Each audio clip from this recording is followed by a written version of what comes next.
মনীষা রান্নাঘরে আবার একবার স্বাগত জানাই। আবার একটি নতুন রেসিপি নিয়ে চলে এসেছি তোমাদের মাঝে। আজকে আমি বানাবো ডিম আর পেঁয়াজ দিয়ে ডিমের রেসিপি। চলো আমি কীভাবে বানাই তোমাদের সাথে শেয়ার করব। চলো রেসিপিটি শুরু করা যাক। গ্যাসের উপরে কড়াই বসিয়ে দিয়েছি।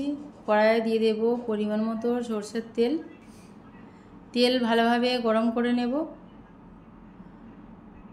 তারপরে দেব পেঁয়াজ কুচি।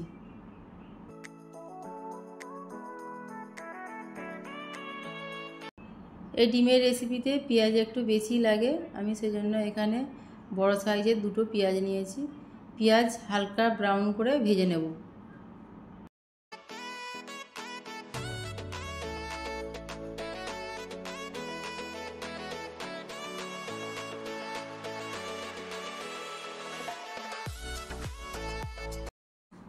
পেঁয়াজ ভাজা হয়ে গেছে। এবার এর মধ্যে আমি অ্যাড করব একটা কেটে রাখা টমেটো কুচি, তারপরে দেব কাঁচা লঙ্কা কুচি। আমি আমার প্রয়োজন মতো ঝাল দিয়েছি, তোমরা তোমাদের প্রয়োজন মতো ঝাল দিয়ে নিও। তারপরে দেব স্বাদ মতো লবণ,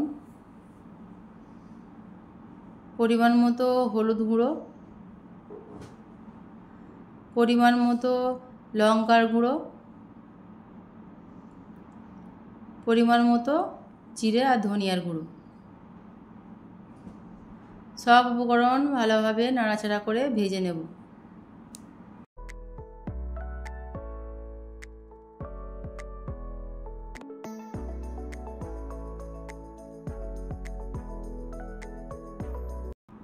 যতক্ষণ না কাঁচা গন্ধ চলে যাচ্ছে মশলা থেকে, ততক্ষণ আমি নাড়াচাড়া করে ভেজে নেব।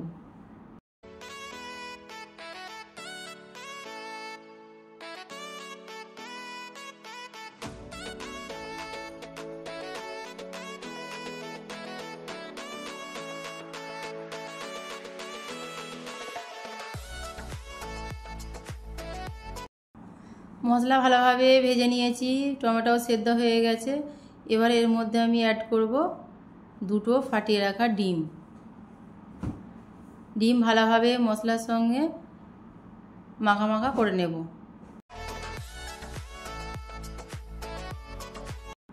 আরও কিছুটা সময় রান্না করে নেব।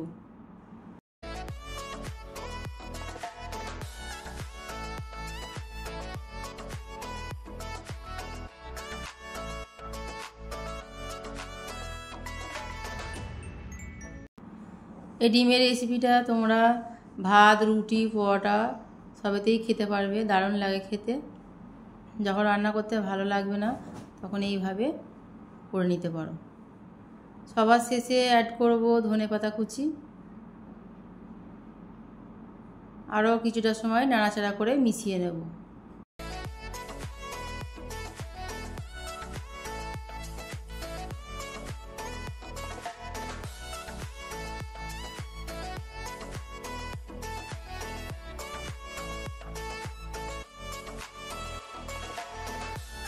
ডিমের রেসিপি তৈরি হয়ে গেছে। এই রেসিপিটা বানাতে আমার 5 মিনিট সময় লেগেছে। আমার রেসিপি তোমাদের ভালো লাগে প্লিজ একটা লাইক করে দিও, কমেন্ট করে দিও, শেয়ার করে দিও। আমার রেসিপি তোমাদের খুব বেশি ভালো লেগে থাকে আমার চ্যানেলটা সাবস্ক্রাইব করে নিও। আবারও হাজির হব নতুন একটি রেসিপি নিয়ে। সবাই ভালো থেকো, সুস্থ থেকো।